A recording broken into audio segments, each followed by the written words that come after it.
नमस्कार, NMF news देख रहे हैं आप। मैं हूं आपके साथ अभिषेक पुंडीर। इजराइल ने कसम खाई थी कि वो गाजा पट्टी से हमास का नामो निशान मिटा देगा। युद्ध को चलते करीब 1.5 महीना होने को आया है। 12,000 से ज्यादा लोगों के मारे जाने की खबर आ चुकी है। हजारों लोग घायल हैं और लाखों लोग बेघर हो चुके हैं। इतना सब होने के बाद 2 घटनाएं घटी। पहली तो ये कि इजराइल ने दावा किया कि उसने गाजा से हमास का खात्मा कर दिया और अपना झंडा वहां बुलंद कर दिया। दूसरी घटना यह हुई कि इजराइल की आत्मरक्षा की कार्रवाई के खिलाफ 57 इस्लामिक राष्ट्रों ने मिलकर एक बैठक बुलाई थी। इस बैठक में इजराइल के खिलाफ कई प्रस्ताव पेश किए गए। आतंकियों से सहानुभूति रखने वाले देशों ने इजरायली सेना को आतंकवादी संगठन तक घोषित करने का प्रस्ताव रखा, लेकिन कोई भी प्रस्ताव इस मीटिंग में पास नहीं हो सका। तो इस्लामिक देशों ने जो बैठक बुलाई थी उसमें इजराइल के खिलाफ कोई भी ठोस कदम नहीं उठाया गया। लेकिन एक छोटे से यहूदी देश के खिलाफ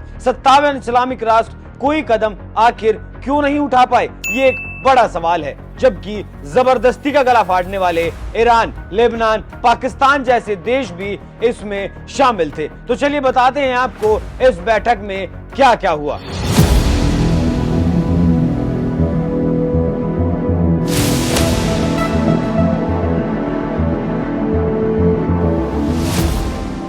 दरअसल सऊदी अरब के जेदहा में 57 इस्लामिक देशों का इस्लामिक अरब शिखर सम्मेलन किया गया, लेकिन इसमें इजराइल के खिलाफ कोई ठोस कदम नहीं उठाया जा सका। बस कुछ प्रस्ताव लाए गए और वो गिर गए। कुछ बयानबाजी हुई और कुछ बाकी मीटिंग का दी एंड हो गया। इस बैठक में पाकिस्तान, तुर्की के साथ कुछ और देशों ने सीज फायर का प्रस्ताव दिया, लेकिन इस आम से प्रस्ताव पर भी सहमति नहीं बन सकी। हालांकि इस प्रस्ताव पर सहमति बनने की कोई बड़ी बात नहीं थी, लेकिन यहाँ ये जान लीजिए कि बात सही और गलत की है, धर्म की नहीं है, यहूदी और इस्लाम की नहीं है। अगर बात धर्म की होती तो आराम से सहमति बन जाती। लेकिन गौर करने वाली बात यह है कि इन इस्लामिक देशों में से कुछ देशों को लगता है कि हमास ने जो किया है वो गलत किया है। हालांकि इस मीटिंग में यह भी कहा गया गाजा पर इजराइल के हमले गलत हैं और इजराइल का ये कहना है कि वो आत्मरक्षा में हमला कर रहा है, ये कतई ठीक नहीं। इजराइल के हमले अगर जारी रहे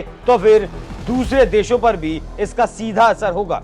और अब तक 12,000 लोगों की मौत हो जाने से मिडिल ईस्ट के देशों में गुस्सा भी देखा जा सकता है। ईरान के राष्ट्रपति इब्राहिम रईसी ने कहा कि इस्लामिक देशों को इजराइल की सेना को आतंकी संगठन घोषित कर देना चाहिए, लेकिन उस पर भी सहमति नहीं बन सकी। अल्जीरिया और लेबनान ने मांग रखी थी कि इजराइल लगातार हमले कर रहा है, ऐसे में तेल की सप्लाई को बंद कर देना चाहिए। अरब देशों को उससे आर्थिक और कूटनीतिक संबंध खत्म कर देने चाहिए, लेकिन इस प्रस्ताव पर भी सहमति नहीं बन सकी। ज्यादातर प्रस्तावों पर बहरीन और यूएई ने आपत्ति दर्ज करवाई और साथ ही अपना पक्ष भी रखा, जिसकी वजह से इजराइल को आर्थिक चोट या फिर कहें कि तेल पर रोक लगाने वाले प्रस्ताव पर भी मोहर नहीं लगाई जा सकी। यूएई और बहरीन ने ऐसा क्यों किया, यहाँ वो भी जान लेना जरूरी है, क्योंकि इन दोनों देशों ने अभी 3 साल पहले ही मतलब 2020 में ही अब्राहम अकॉर्ड नाम का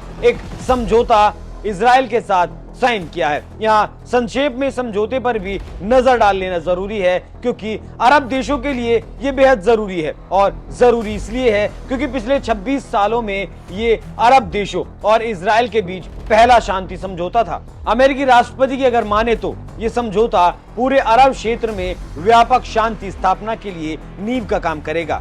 और बहरीन और यूएई जैसे देश जो इसमें शामिल हैं, वो बनते हुए रिश्तों को इस युद्ध की वजह से खराब नहीं करना चाहते। यहाँ गौर करने वाली बात यह भी है कि अगर हमास का हमला सही होता तो ईरान, कतर, लेबनान, पाकिस्तान जैसे देशों के साथ बाकी के अरब देश भी उसके साथ खड़े नजर आते, लेकिन ऐसा नहीं हुआ। इस बैठक के बाद ये समझना भी बिल्कुल मुश्किल नहीं है कि हर देश अपनी अलग कूटनीति पर काम कर रहा है। यही कारण है कि सीरिया के राष्ट्रपति ने यहाँ तक कह दिया कि लगता है कि ये संगठन शक्तिहीन हो गया है और मिडिल ईस्ट के देशों को इजराइल के साथ कोई संबंध नहीं रखना चाहिए।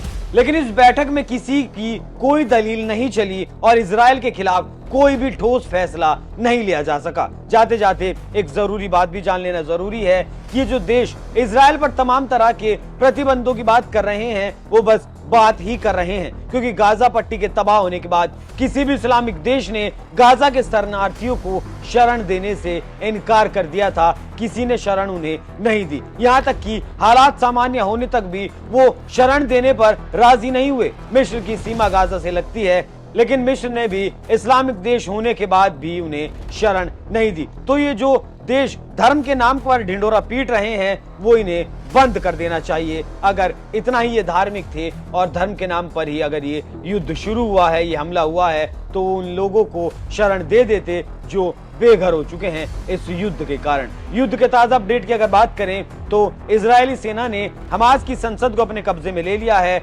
जिसका फोटो भी इजरायली सेना ने जो है शेयर किया है। वहीं इजरायली सेना का ये भी कहना है कि हमास में अब इतनी ताकत नहीं बची है कि वो इजरायल का मुकाबला कर सके। लेकिन जैसे 57 देशों ने मिलकर इजरायल के खिलाफ बहुत सारे प्रस्ताव लाने की कोशिश की, बहुत सारे ठोस कदम उठाने की कोशिश की थी, लेकिन वो ऐसा नहीं कर पाए। इस पर आपकी क्या राय है? अपनी राय हमें कमेंट कर जरूर बताएं। नमस्कार।